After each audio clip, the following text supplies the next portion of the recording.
George, please.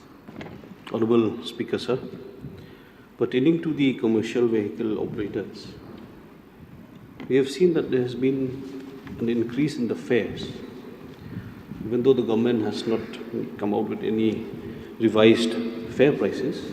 But then the commercial vehicle operators had to increase the prices, one, because of the fact there has been a huge increase, an excessive increase in the oil prices, and two, because of the protocols that have been laid down for COVID, where they have reduced the number of days where the commercial vehicles have been allowed to ply.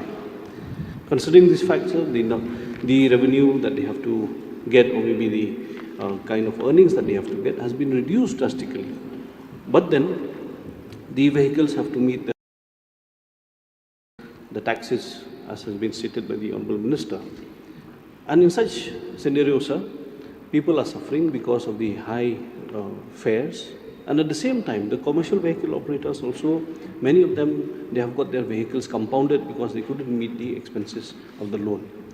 I would request the Honourable Minister, sir, to kindly review the situation, especially when it comes to COVID protocols, to at least allow more plying of vehicles, so that the fares that are burdening the people now, especially with the school starting, many school students, the parents have complained, from Umiam only to Shillong, sir, 100 rupees.